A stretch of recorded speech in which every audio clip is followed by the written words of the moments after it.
ஓம் சாய்ராம். என் அன்பு குழந்தையே, நாளை வியாழனில் நீ எதிர்நோக்கிய இடத்திலிருந்து உனக்கானது உன் கைக்கு வந்து சேர்ந்துவிடும். எதை தவற விட்டாயோ அது உன்னிடத்திலேயே வந்து சேர்ந்துவிடும். தங்கமே, வருவது வரட்டும், எதற்கும் கலங்காதே என்று சொன்னேன். பயம் கொள்ளாதே என்று சொன்னேன். இது நாளை வியாழனில் கண்டிப்பாக உன்னிடத்தில் வந்து சேர்ந்துவிடும். ஒன்றதை மட்டும் நல்லா தெரிஞ்சுக்கோ, நீ பயம் கொள்ளும் ஒவ்வொரு நொடியும் உனக்கே தெரியாமல் உன் மனம் பலவீனமாகி விடுகிறது. ஆகையால் என்னை மனதில் நினைத்து எல்லாம் என் சாயி பார்த்து கொள்வார் என்று மட்டும் நினச்சிக்கோ. நிச்சயம் என் பிள்ளைகளை காப்பதற்கு எங்கிருந்தாலும் ஓடி வந்து விடுவேன். நீ என்னை மனதார நினைத்தால் போதும், அடுத்த நொடி உன் அருகில் இருப்பேன். என்னை அழைப்பாயான்? சோதனை அதிகமாக உள்ளது என்று சொல்கிறாய். எனக்கு மட்டும் ஏன் சாயி இந்த நிலை என்று என்னிடத்தில் கதறுகிறாய், புலம்புகிறாய், கேட்கிறாய்.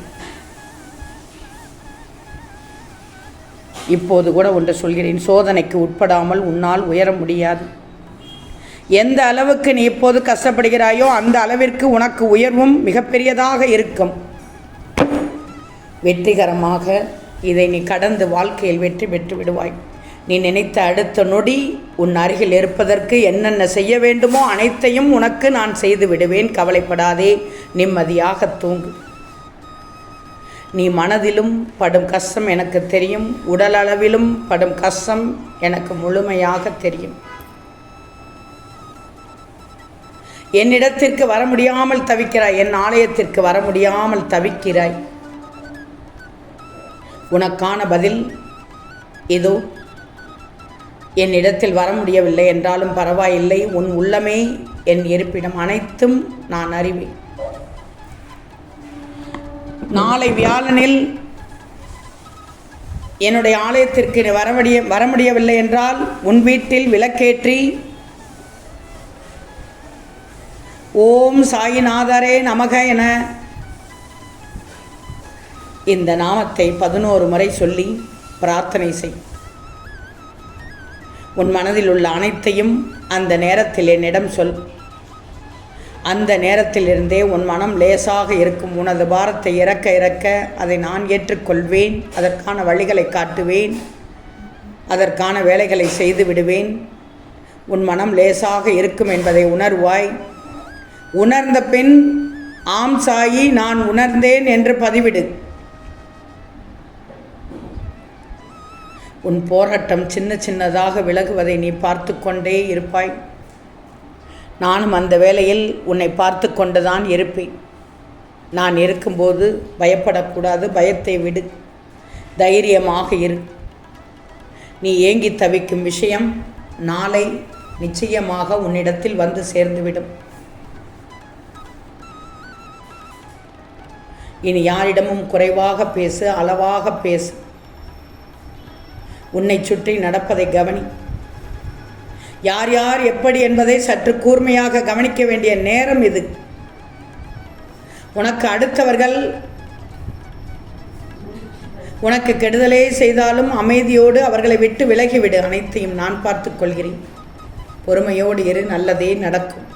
எவ்வளவு முயற்சி செய்தும் சில விஷயங்கள் கைகூடவில்லை என நீ நினைக்கும் போது அதனை இந்த சாயியிடம் விட்டுவிடு. உனக்கு சாதகமாகவும் உன் நலனை பொறுத்தும் நான் அதனை நல்லபடியாக முடித்து தருவேன். சின்ன சின்ன பிரச்சனைகளை கண்டு பயம் கொள்ளாதே, பார்த்து கொள்ளலாம். நான் எங்கும் போகவில்லை, உன்னோடு தான் நான் இருக்கிறேன்.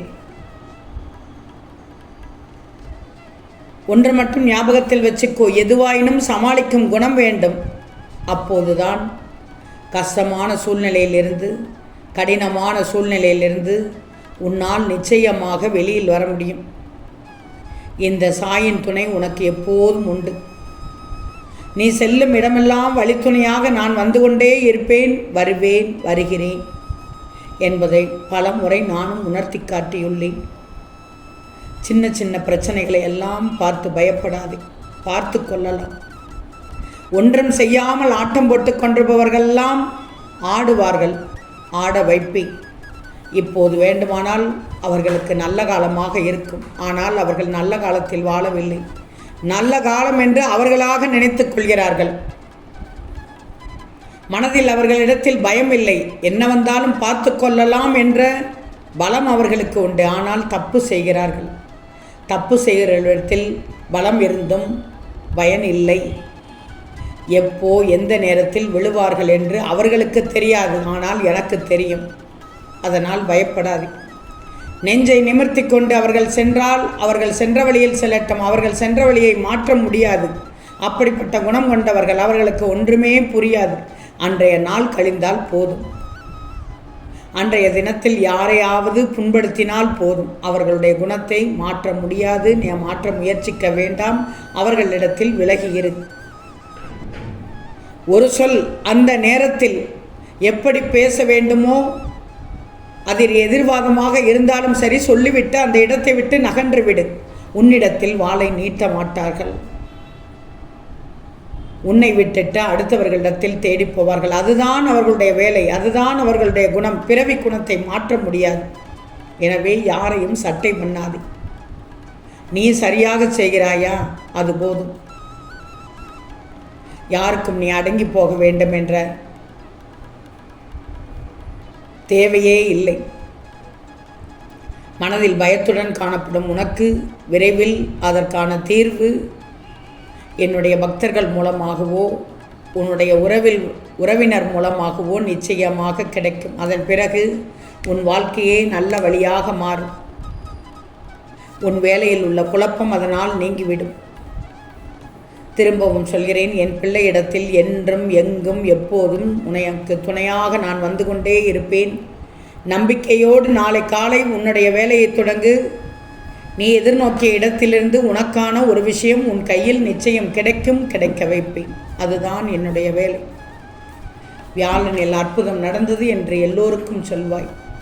இந்த இடத்தில் பதிவிடு. நடந்த பின் எனக்கு வியாழனில் அற்புதத்தை நடத்தி காண்பித்து விட்டார். சொன்னது சொன்னபடியே அந்த விஷயத்தை என் கையில் சேர்த்து விட்டார்.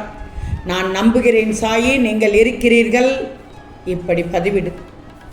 உனக்கு துணையாக நிச்சயமாக நான் இருக்கிறேன். நாளை வியாழக்கிழமை உனக்கு எந்த ரூபத்தில் வேண்டுமானாலும் வந்து காட்சி கொடுப்பேன். உன் மனதில் உள்ள கேள்விகளுக்கு பதில் கொடுப்பேன். பதில் உனக்கு கிடைத்ததும் என் மீது உன் நம்பிக்கை இன்னும் வலுப்பெறும். எதையும் இழந்து நிற்கவில்லை. நிம்மதியாக தூங்கு. இந்த நிலை நாளை மாறப்போகிறது. ஆம் தங்கமி, நிச்சயம் நடக்கும். நல்லது நடக்கும். நல்லது மட்டுமே நடக்கும். அது நன்மையாகவே இருக்கும். ஓம் சாயிராம்.